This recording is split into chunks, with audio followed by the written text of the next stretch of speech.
I got one more video in this series. So what I wanted to say is that a lot of times, like when you know what you're doing with something, right?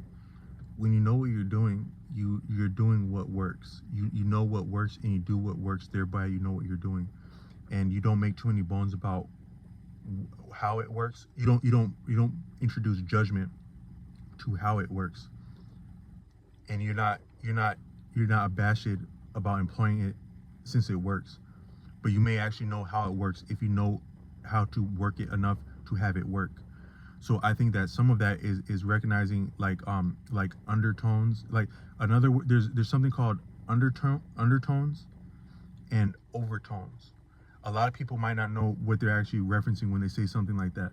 When you say an overtone, so like if you play like this is a little bit of propriety information, but I'm going to try to do it without plagiarizing because I got this in like a learning venue that's like proprietary knowledge.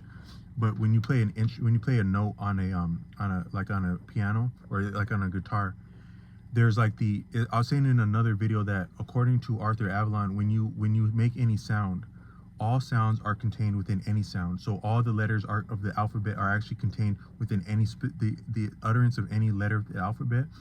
All letters are contained in that, and that you could maybe almost say that.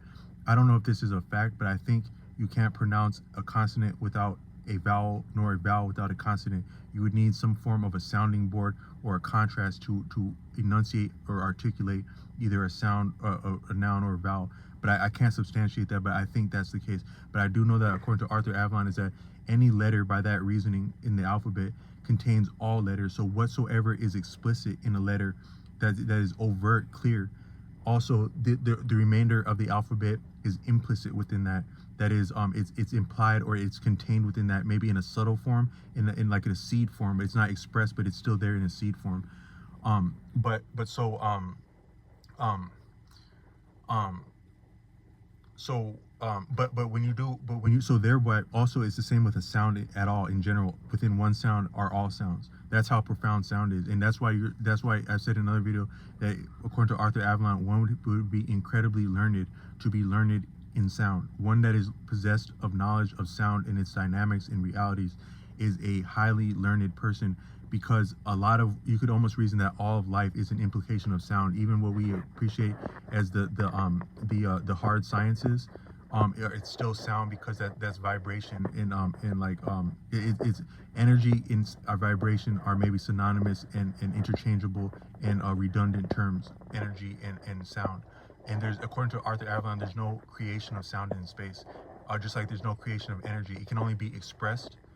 It can be expressed, but it can't be created, because when it is expressed, it had already been present in a causal, then a subtle, then a gross, that is overt expression for sound and energy. I think also, so to be learned in sound is incredible. So all the things I'm saying out my mouth, on some level, it had already been said before I got around to articulating either the means of me expressing it, the ideas to express it, the facility to convey it and reproduce it on a smart device.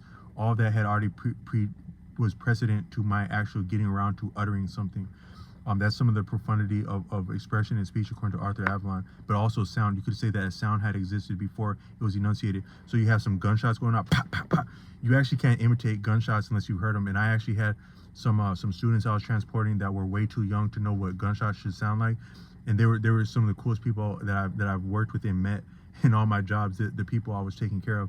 But they could express what gunshots sound like because they heard them in the middle of the night where they live at, and you can't fake that. But they were but whatever sounds they heard had already existed before they got around to hearing it, because that had been like in cartridges or magazines or ammunition, that actual, and then the energy before it had been captured, converted, and produced as in the form of like a gunpowder or ammunition, whatnot.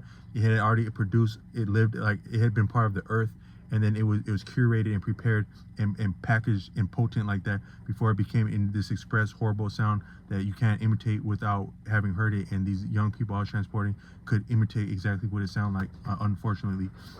But but sound is like that. And so when you make a noise, like either on a guitar or a piano, your hearing one thing is expressed and is conveyed to your hearing that you can appreciate consciously, but there are also many nuances and wave and ranges of sounds that are rippling and reverberating and going over and under and up and down, high and low, and coming back and agreeing and disagreeing. I think agreeing would be like consonance and assonance, and disagreeing would be like dissonance, and all of that combines to create harmony. You also have silence within that, and none of that is possible without silence, because it wouldn't be it wouldn't be it wouldn't be fathomable without the silence to offset and contrast it. So even as you hear a clear tone, there's silence rippling within that and giving the sensation of tone. You actually can't do that without silence. And I said, like, according to Arthur Avalon, you have a static and a kinetic component to all activity. That might even be the utterance of sound, is that you would have a static, the silence, and then the kinetic, the tone, and you can't appreciably have either one of those that's distinguishable to the human ear without that. So, and that also might be like the animals have a different range of perception, including in hearing, and that also might be because they have a different range of activity. They can be more dynamic, more kinetic, and also less dynamic, more static, more equipose. An animal can be both that, and so thereby they may be able to perceive sound differently, as they can get up on and actually exist at the range that different levels of dynamic sound and also equipose would exist. But these are actually what overtones are. So when you say overtone, you're talking about the actual the implied and the tones that go above and beyond the range of what you can hear, and also below the range of what you can hear. Those are over and undertones. But it's the same with a lot of things in life, where when we do things, we're actually tapping into over and undertones of human experience that would make something catch or pop. So sometimes you can do that with style also. So like when you're wearing something like this, a lot of people would think that it looks cool, but what they don't know is that you're actually hitting over and undertones of the parts of the human experience where this has been used. And a lot of times it's been in rugged stuff, like either like fashioning like warfare or bushcraft. Bushcraft is like tents and living in the wilderness, in the woods, whether a jungle or like a woodland.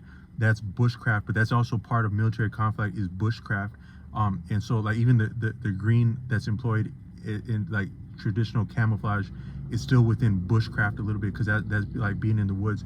But this hat would tap into overtones and undertones of that is like a current of a human experience that can be appreciated in magical terms, in subtle manipulation of influence that would be like magical. But then also like style, which according to Arthur Avalon, to Kevin Samuels, style, image, mage, there's something magical about that, and it's similar with the overtones like that and tapping that. But a lot of the overtones have an actual dark history. So like hoodies would be the same thing, like sweatshirts that have hoodies, but it actually speaks to a lot of violence that will be either other times people have done violence with hoodies, or times that like in like the history that we have in the United States of brutality with people wearing hoods can be appreciated on a deep level as an overtone of people wearing a hoodie. But what I wanted to say is that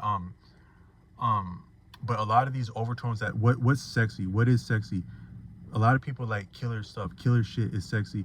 So like sometimes like people, like sometimes a lot of the violence that happens to to marginalized people, according to King Noble, a lot of it is upon the lines of fashion and what we're wearing. But we're trying to look, sometimes if we're being honest, we're trying to look killer, sexy is what we want to look like. But the most killer stuff doesn't actually look like a killer, because like Jeffrey Dahmer was a real killer. He was appreciated as being a killer, and he's loved for being a killer, and he's loved like a killer by men and women. And he didn't have to do anything over the top, and he's more of a killer like that, and he's loved more for that.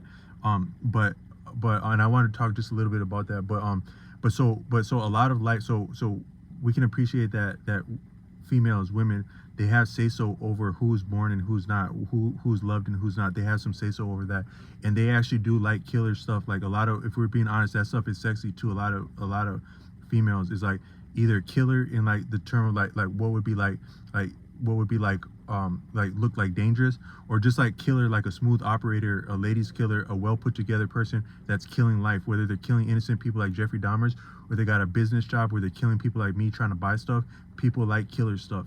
And I just wanted to point that out with this video. I'm not mad about it, but that's what the over and undertones are, and that's how